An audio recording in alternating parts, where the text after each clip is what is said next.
Congress party అధ్యక్షుడు మహేష్ కుమార్ గౌడ్ చేసినటువంటి కొన్ని వ్యాఖ్యలు ఈ మధ్య కాలంలోని బాగా దుమారం రేపాయని చెప్పాలి. ముఖ్యంగా బీజేపీ నేతల ఎంపీల విషయమై ఆయన మాట్లాడినటువంటి మాటలు పెద్ద ఎత్తున దుమారం రేగాయి. రైట్, అయితే ప్రస్తుతం మనతో పాటు అయితే బీజేపీ ఎంపీ రఘునందన్ రావు గారు ఉన్నారు. ఆయన అడిగి మరిన్ని వివరాలు తెలుసుకునే ప్రయత్నం చేద్దాం. సార్ చెప్పండి, అంటే చొప్పదండలో జరిగినటువంటి మీటింగ్లోని ఆదివారం రోజు ఆయన మాట్లాడినటువంటి మాటలు బీజేపీ ఎంపీలు అందరూ కూడా ఓట్ చోరీతోనే గెలిచారు. ముఖ్యంగా బండి సంజయ్ మీద అయితే ఆయన కీలక వ్యాఖ్యలు చేయడం జరిగింది. ఏం చెప్తారు సార్? సో ఈ రాష్ట్రం లోపల 17 పార్లమెంట్ స్థానాలకు ఎన్నికలు జరిగితే హైదరాబాద్ ఎంపీ అసదుద్దీన్ ఓవైసీతో కలిసి కాంగ్రెస్ 8, బీజేపీ 8 ఎంపీలు గెలిచింది. 8 మంది బీజేపీ ఎంపీలు ఓటు చోరుతోటి గెలిచిర్రు, మిగతా వాళ్ళు సరిగా గెలిచిరని మహేష్ కుమార్ గౌడ్ చెప్తే ఆయన తీసుకుపోయి ఫస్ట్ ఎర్రగడ్డలు జాయిన్ చేయాల్సి ఉంటుంది. ఎందుకంటే సగం మంది ఎంపీలు ఓటు చోరుతోటి గెలిస్తే మిగతా సగం మంది ఎంపీలు దేనితోటి గెలుస్తారు? ఏమైనా ఉందా మాట్లాడడానికి? ఒక ఏజ్ వచ్చిన తర్వాత, ఒక బాధ్యత పెరిగిన తర్వాత ఏం మాట్లాడుతున్నావు, ఏం మాట్లాడాలనేది ఆలోచించాలి. నీకు చేతనైతే మహేష్ అన్న, నేను నిన్ను స్ట్రైట్గా చెప్తా ఉన్నా, మేము దొంగోట్లతో గెలిచినాం కదా, మీరు సక్కటోట్లతో గెలిచిరు కదా, నీకు చేతనైతే మళ్ళీ చెప్తున్నా, నీకు చేతనైతే పీసీసీ అధ్యక్షునిగా నీ మాట ఎవడన్నా మీ పార్టీలో వింటే నీ 8 మంది ఎంపీలను రాజీనామా చేయమని. మీ రాజీనామాలు ఆమోదించినాక గంట సేపట్లో మేము 8 మందిని రాజీనామా చేస్తాం. మీ దోస్త్ హైదరాబాద్ ఎంపీని కూడా రాజీనామా చేయమని చెప్పు. మొత్తం 17 స్థానాలకు ఎలక్షన్లకు పోదాం, ప్రజలు ఎవరు కోట్లు ఇస్తారో చూద్దాం. నీకు ఇంకా చేతనవుతుంది, నేను ఇంకా 100 గెలుస్తా అనేది చెప్పినట్టున్నావు కదా లెక్క నిన్న. అది కరెక్ట్ అయితే నేనంటా ఉన్నా, మీరు గెలిచిందే దొంగ ఓట్లు, మీ పద్ధతే దొంగ పద్ధతి అంటున్నా. నీకు చేతనైతే శాసనసభను రద్దు చేయమని చెప్పి మీ ముఖ్యమంత్రి గారికి. జనాల దగ్గరికి పోదాం, దొంగ ఓట్లు ఏందో ఒరిజినల్ ఉంటుందో తెలుసుకుంది. అలాగే ఓట్ల టైంలోనే అంటే హిందువుల్ని దేవుల్ని అడ్డు పెట్టుకొని బీజేపీ పార్టీ నేతలంతా కూడా ఓట్లు అడుక్కుంటారు అని చెప్పేసి ఈ విధమైన మాటలు మీరు ఏ విధంగా చూస్తారు? సో అడుక్కోవడము, కాళ్ళు మొక్కడాలు, కాళ్ళు లాగడాలు, ఇది కాంగ్రెస్ సంస్కృతి. భారతీయ జనతా పార్టీకి ఆ సంస్కృతి తెలియదు. నేను అంత అట్లాంటి వ్యక్తిని అయితే కాదు నేను.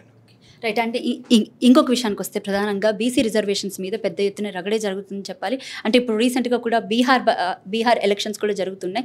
సో తెలంగాణకి సంబంధించి ఏదైతే ఇక్కడ ఇచ్చినటువంటి హామీలు కానీ లేకపోతే మిగతా అన్నీ కూడా అంటే బీసీ రిజర్వేషన్స్ మీద ప్రత్యేకంగా ఇప్పుడు బీహార్లో కూడా మాట్లాడుతున్నారని తెలుస్తుంది. ఏం చెప్తారు సార్? అంటే సో కూట్లే రాయి తీయలేనోడు పోయి ఊట్లే ఏదో రాయి తీస్తాను పోయిందంట. అట్లున్నది మహేష్ కుమార్ గౌడ్ పరిస్థితి. ఈడ లోకల్ బాడీస్ పెట్టమనుండ్రి, స్థానిక సంస్థల ఎన్నికలు చూసుకోమనుండ్రి, ఈడ బీసీ రిజర్వేషన్ సంగతి ఏందో చూడమనుండ్రి. బీహార్కి నీకేం సంబంధం? జాతీయ పార్టీ అయినా అయితే మీ నాయకుడిని అడుగు. ఓటు చోరీ యాత్ర అని మొదలుపెట్టిన మీ నాయకుడు ఓటు చోరీ యాత్ర అని కదా ఓటు అధికారిక యాత్ర అని ఎందుకు మార్చిండో అడగండి. సో ఇక్కడే కనబడతా ఉంది కాంగ్రెస్కి ఏం చేయాలో తెలియదు, ఏం చేస్తే జనం ఓటేస్తారో తెలియదు, జనంతో ఎట్లుండాలో కూడా తెలియదు. కాబట్టి ఫస్ట్ వాళ్ళని పద్ధతులు మార్చుకోమని చెప్పుండ్రి. తెలంగాణ విషయానికి వచ్చి మాట్లాడమనుర్రి, ఈ ఊర్లో ఏం జరుగుతుందో చెప్పమనుర్రి. ఇక్కడ ప్రజలు అధికారం ఇచ్చిండ్రు, పంపిన యూరియాని సరిగా సప్లై చేయడం చేతనైతే లేదు, కానీ వీళ్ళు పోయి బీహార్లో మాట్లాడతారు. ఇంకా యూరియా గురించి మీరు తీసుకొచ్చారు కాబట్టి ఒకటే క్వశ్చన్ వేస్తున్నాను సార్. అంటే ఇందాకే తుమ్మల నాగేశ్వరరావు గారు ఒక బహిరంగంగా లెటర్ విడుదల చేయడం జరిగింది. కేంద్ర ప్రభుత్వం కావాలనే చేస్తుందని చెప్పేసి ఆయన ఒక లెటర్ విడుదల చేశారు. ఏం చెప్తారు సార్? సో ఇట్లా అబద్ధాలు ఆడి తప్పుడు లేఖలు రాసి రమ్మని చెప్పండి. అక్కడ మంత్రితో అపాయింట్మెంట్ ఇప్పిస్తేనే అక్కడ మాట్లాడదాం, కూర్చొని నిజానిజాలు ప్రజలకు చెప్దాం. మొత్తంగా తెలంగాణ రాష్ట్ర పాలన ఏదైతే అంటే 20 నెలలు కావస్తుంది కాంగ్రెస్ గవర్నమెంట్ ఇక్కడ ఏర్పడి, ఎలా ఉంది అంటే ఎలా అనిపిస్తుంది సార్ మీకు? సో నన్ను అడిగే బదులు ఊర్లలోకి పెడితే బాగా సమాధానం చెప్తారు. నేను చెప్తే బీజేపీ కాబట్టి రఘునందన్ రావు ఏది పడితే అది తిడతా ఉన్నాడు మమ్మల్ని అనుకుంటారు. ఏదైనా ఊరికి వాళ్ళకి నచ్చిన ఊరికి పోయి బస్ మైక్ పెట్టండి. మీరు కొడంగల్కి పోన్రి, లేదా మహేష్ కుమార్ గౌడలో నిజామాబాద్కి పోన్రి, లేదా ఖమ్మంకి పోన్రి. మీకు నచ్చిన ఊరికి పోయి కాంగ్రెస్ వాళ్ళ పాలన ఎట్లుందో అడుగురు, జనం సమాధానం చెప్తారు. నాది వేరే పార్టీ కాబట్టి నేను చెప్పేది ఏది కూడా మీకు రుచించదు, వారికి కూడా రుచించదు. అంటే మీరేం చెప్పాలనుకుంటున్నారు? నేను చెప్పాలనుకుంది జనం చెప్తారు, పోయి కలవమన్నారు జనాన్ని. మీ మాటలు వినాలని సార్ నాకు. జనాల దగ్గర మేము పోతూనే ఉంటాం వద్దనుకున్నారు, వాళ్ళని వద్దనుకుంటున్నారు జనం. అందుకనే లోకల్ బాడీ ఎలక్షన్స్ పెడతలేరు, వాయిదా వేసుకుంటూ పోతున్నారు. ఒకవేళ బీసీ రిజర్వేషన్స్ కాకుండా తెలంగాణ రాష్ట్రంలో లోకల్ బాడీ ఎన్నికలకి వెళ్తే మాత్రం బీజేపీ పార్టీ స్టాండ్ ఎలా ఉండబోతుంది? ఒకవేళ బీసీ రిజర్వేషన్స్ చేసి ఎన్నికలకి వెళ్తే మాత్రం ఏం చేస్తారు? ఎందుకంటే మైనార్టీస్కి అందులో 10% కేటాయించారు కాబట్టి. మైనారిటీలకు ఇచ్చినటువంటి 10% బీసీ రిజర్వేషన్లకే భారతీయ జనతా పార్టీ మొదటి నుంచి వ్యతిరేకిస్తూ వస్తుంది. 42% బీసీలకు రిజర్వేషన్లు అనే మాటనే తప్పు. ఎందుకంటే రాహుల్ గాంధీ ఏం చెప్పిండంటే ఎవరు ఎంత ఉంటే వాళ్ళకి అంత ఇవ్వాలి అని చెప్పిండు. రేవంత్ రెడ్డి గారి లెక్క ప్రకారం తెలంగాణలో ముస్లిమ్స్ కాకుండా బీసీలు 46.13% ఉన్నారని చెప్పినారు. నన్ను అడిగితే 42 కాదు 46% బీసీలకు రిజర్వేషన్ ఇచ్చి ఎన్నికలకు పోమని చెప్పుండ్రి. ముస్లింలకు ఇస్తా అన్న 10% రిజర్వేషన్లను బీసీ రిజర్వేషన్ నుంచి తొలగించమనండి. ఈ రెండు చేసి ఎన్నికలకు పొమ్మనండి. ఏమి చేత కాదు ఉన్నట్టు ఎన్నికలకు పొమ్మనండి. ఊర్లలో ఏమి లేక సర్పంచులు లేక రకరకాలైనటువంటి అవస్థలు ఏర్పడతా ఉన్నాయి. ముందు గ్రామ పంచాయతీలకు ఎన్నికలు పెట్టుండ్రి, అవి పార్టీ గుర్తుండవు. ప్రజలు ఎవరో ఒకరిని సర్పంచ్ని ఎన్నుకుంటారు. కేంద్ర ప్రభుత్వం 15th ఫైనాన్స్ కమిషన్ నుంచి ఇచ్చే పైసలతోటి ఇంత ఊర్లు పరిశుభ్రంగా ఉండడానికి అవకాశం ఉంటాయి. గెలిచిన వాళ్ళందరూ కూడా గుర్తు లేకుండా గెలుస్తారు. ఎన్నికలు కూడా పెట్టడానికి మీకు చేతనైతే లేదు.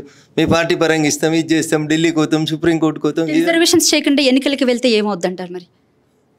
నేను ఏమంటున్నా అంటే అసలు ఈ ప్రశ్నలే తప్పు, ఈ ఆలోచనలే తప్పు.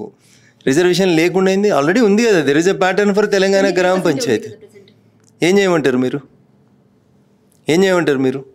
42 నీతో చేత కాదు, నీకు ఇవ్వడం రాదు, ఏం చేస్తావు మరి? ఎన్ని సంవత్సరాలు వాయిదా ఇస్తావు ఎలక్షన్స్? అంటే కేంద్ర ప్రభుత్వం ఆమోదం తెలపడం లేదు, పెద్ద ఎత్తున అక్కడ చెప్తున్నాం కదా, తెలుగులోనే చెప్తున్నాం కదా. 10% ముస్లింలకి రిజర్వేషన్లని బీసీలలో కలిపిన రోజులు మేము బిఆర్ అంబేద్కర్ గారు చెప్పిన మాటను వింటాం. బిఆర్ అంబేద్కర్ గారు రాసిన రాజ్యాంగాన్ని గౌరవిస్తాం. కాబట్టి ఈ దేశ రాజ్యాంగంలో మతపరమైనటువంటి రిజర్వేషన్స్ లేవు. కాబట్టి మీరు ముస్లింలని బీసీలలో కలిపేటువంటి బీసీ బిల్లుకి భారత ప్రభుత్వం ఆమోదం తెలుపదు. ఓకేనా? అది లొసుగు. అది ఎందుకంటే భారత రాజ్యాంగానికి వ్యతిరేకమైన దానికి సంతకం పెట్టమంటే ఎట్లా పెడతారు రాష్ట్రపతి గారు? ఎట్లా పెడతారు? భారత రాజ్యాంగంలో అంబేద్కర్ గారు క్లియర్గా కులపరమైనటువంటి రిజర్వేషన్ల మటుకే మాట్లాడినారు తప్పితే మతపరమైనటువంటి రిజర్వేషన్లు అంగీకరించవద్దు అని చెప్పి అంబేద్కర్ గారు భారత కాన్స్టిట్యూంట్ అసెంబ్లీలో జరిగిన చర్చ సందర్భంగా చెప్పిండ్రు. ఇంకా మళ్ళీ కొత్తగా చెప్పాల్సింది ఏముంటుంది దాంట్లో? సో మతపరమైనటువంటి రిజర్వేషన్లకు భారతీయ జనతా పార్టీ విరుద్ధం. Thank you sir.